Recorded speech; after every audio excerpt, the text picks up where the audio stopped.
ಅಜ್ಜಿಯ ಅಂತಿಮ ಸಂಸ್ಕಾರಕ್ಕೆ ನಾನು ಹೋಗಬೇಕು ಅಂತ ಹೇಳಿ ಪ್ರಜ್ವಲ್ ರೇವಣ್ಣ ಅರ್ಜಿಯನ್ನ ಸಲ್ಲಿಕೆ ಮಾಡಿದ್ದಾರೆ. ಅಜ್ಜಿಯ ಅಂತಿಮ ದರ್ಶನಕ್ಕೆ ಅವಕಾಶ ಮಾಡಿಕೊಡಿ.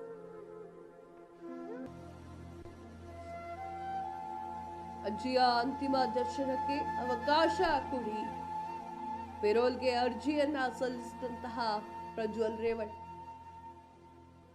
2 ವರ್ಷದಿಂದ ಜೈಲಿನಲ್ಲಿಯೇ ಇದ್ದಂತಹ ಪ್ರಜ್ವಲ್ ರೇವಣ್ಣ ಅಜ್ಜಿಯ ಅಂತಿಮ ಸಂಸ್ಕಾರಕ್ಕೆ ಪಾಲ್ಗೊಳ್ಬೇಕು ನಾನು ಅವಕಾಶವನ್ನ ಕೋರಿ ಕೋರ್ಟ್ಗೆ ಪ್ರಜ್ವಲ್ ರೇವಣ್ಣ ಮನವಿ.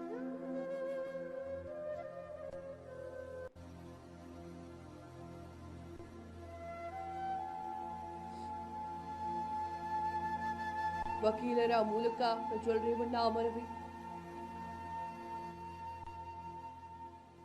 ಪೆರೋಲ್ ಸಿಕ್ಕಿದ್ರೆ ನಾಳೆ ಅಂತ್ಯ ಸಂಸ್ಕಾರದಲ್ಲಿ ಭಾಗಿಯಾಗ್ತಾರೆ.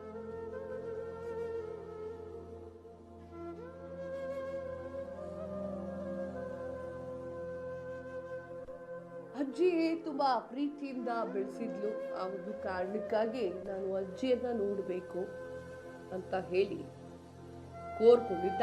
ಪೆರೋಲ್ಗೆ ಅರ್ಜಿಯನ್ನ ಸಲ್ಲಿಕೆ ಮಾಡಿರುವಂತಹ ಪ್ರಜ್ವಲ್ ರೇವಣ್ಣ 2 ವರ್ಷದಿಂದಲೂ ಕೂಡ ಜೈಲಿನಲ್ಲಿಯೇ ಪ್ರಜ್ವಲ್ ರೇವಣ್ಣ ಅವರಿದ್ದಾರೆ.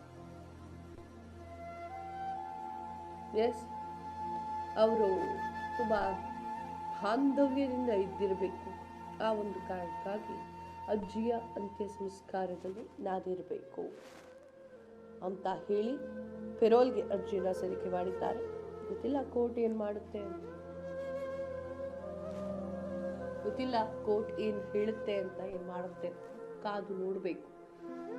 ಅಜ್ಜಿಯ ಮೇಲೆ ಪ್ರೀತಿ ಸಿಕ್ಕಾಪಟ್ಟೆ ಜಾಸ್ತಿ ಇಟ್ಕೊಂಡಂಗೆ ಕಾಣಿಸ್ತಾ.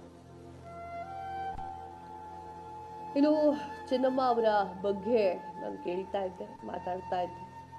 ಚೆನ್ನಮ್ಮ ಅಷ್ಟು ದೊಡ್ಡ ಆದರ್ಶ ಮಹಿಳೆ ಮತ್ತೊಂದಿಲ್ಲ.